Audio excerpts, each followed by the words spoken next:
महापुरुष ईश्वरीय न्याय की स्थापना के लिए प्रतिक्षण चिंतित रहते हैं। ठीक उसी तरह जैसे न्याय की स्थापना के लिए श्री कृष्ण जी ने द्वापर के अंत में महाभारत का युद्ध कराया। यद्यपि स्वयं का परिवार और सब कुछ विनष्ट हो गया था, फिर भी हर कीमत पर वे महाराज युधिष्ठिर को गद्दी नशीन करना चाहते थे।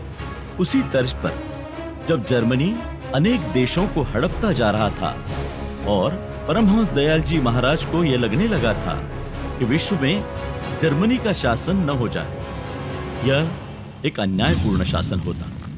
इसकी अपेक्षा इंग्लैंड के द्वारा जो प्रभुसत्ता स्थापित की गई थी वो अधिक न्यायपूर्ण थी। अतः इन्होंने अपना आधा शरीर देकर प्रथम विश्व युद्ध में इंग्लैंड की मदद की। इसकी पूर्व भूमिका उन्होंने जयपुर में ही तैयार कर ली थी। जब लॉर्ड गवर्नर जयपुर स्टेशन पर पधारने वाले थे और उनके लिए कुर्सी सजा कर रखी गई थी, 5-10 मिनटों के लिए वे वहां ठहरने वाले थे। एक गाड़ी से आते और दूसरी गाड़ी से वे आगे निकल जाते। परमहंस दयाल जी जयपुर स्टेशन पर घूमते हुए उसी कुर्सी पर बैठ गए।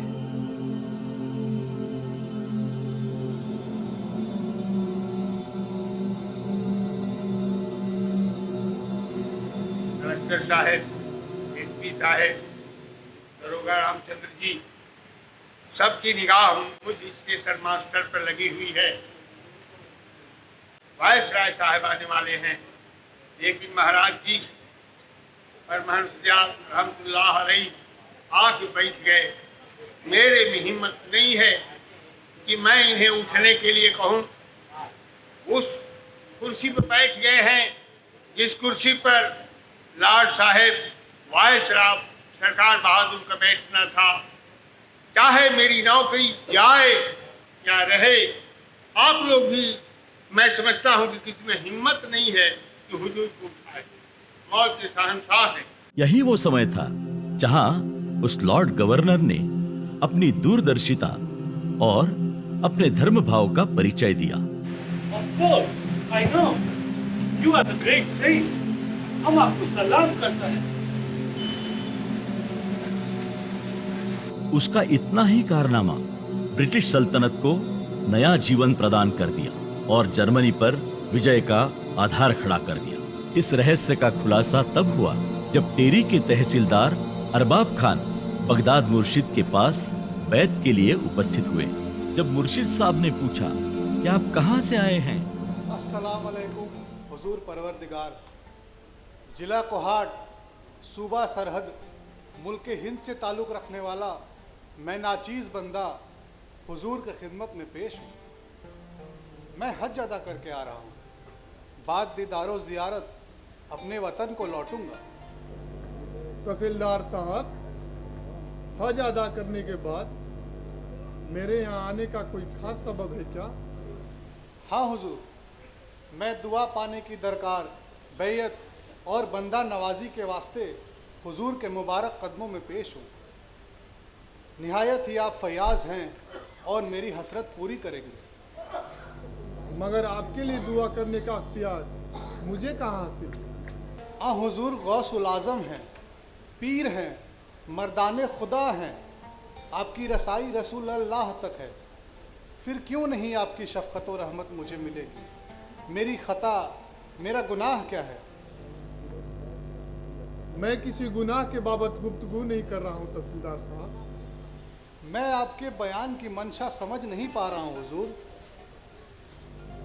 सीधी बात है जनाब, आपका इलाका शायद बलायत हिंद की रैयत है। इस लिहाज से आपके वास्ते दुआ वे हुजूर ही करेंगे। मेरे लिए दुआ करने वाले वो हुजूर कौन हैं और कहाँ क़याम करते हैं? जहाँ के आप तहसीलदार हैं, उसी कस्बे टेरी में हजरत परमहंस दयाल साहब का बरगाह है। वे बड़े कामिल बुजुर्ग हैं। वे मुसम्मी परमहंस दयाल साहब रूहानी शहंशाह हैं। टेरी की सरजमीन पर एक हिंदू फ़कीर क़याम तो करते हैं। उनके अक़वाल मकबूल आम तो ज़रूर हैं, मगर मेरे ख़याल से उनमें कोई रूहानी फ़ोक़ियत नहीं है। मेरा एतक़ाद और अक़ीदा उनमें हरगिज़ नहीं है। और वैसे भी मुझे अहले हनूज से सख्त नफरत है। महज हिंदू होने की वजह से हजरत परमहंस दयाल साहब की फकीरी हैसियत को कमतर रखना बिल्कुल गैर लाजिम है। उनके निस्बत आपके पीर शेख निर्गुल बाबा क्या फरमाते हैं? हमारे मुर्शिद शेख नूरगुल बाबा भी वैसा ही फरमाते हैं जैसा कि आप हुजूर फरमा रहे हैं, और उन हिंदू फ़कीर को आले दर्जे का दरवेश बताते हैं, उन्हें अभेद अवतारी भी कहते हैं। मगर हुजूर, उन्हें तो इल्लत फालिस है और वो चलने फिरने में भी नाकाबिल है। मुर्शिद साहब ने कहा कि वे लकवाग्रस्त नहीं हैं। उन्होंने अपना आधा अंग विश्व युद्ध में इंग्लैंड के लिए दे दिया है।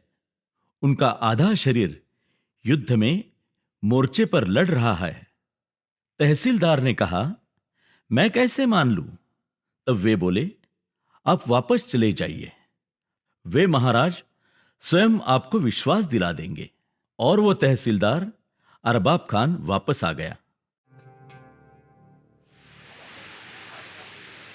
हुजूर महाराज परमहंस दयाल साहब जी इस नाचीज का सलाम कबूल फरमाएं। खुदा खैरियत बख्शे, मुबारक हो। मैं यहाँ इलाकाई टेरी डिवीज़न का तहसीलदार मजिस्ट्रेट अरबाब अजल खान हूँ। महाराज की बारगाह में उनके दीदार व ज़ियारत के वास्ते आया हूँ। महाराज हुजूर मेरे लिए दुआ करें, यह इसरार लेकर आया हूँ। बैठिए तहसीलदार साहब। हजरत गौसुल आजम पीर साहब बगदादी का हाल चाल ठीक है ना? हैं? बगदाद के गौस से मेरी भेंट की बाबत इन्हें कैसे खबर है? हो ना हो, ये वाकई में आले दर्जे के फ़कीर हैं और लगता है आगे पीछे की बात जानने वाले। बगदाद के गौस साहब की सब खैरियत है हुजूर।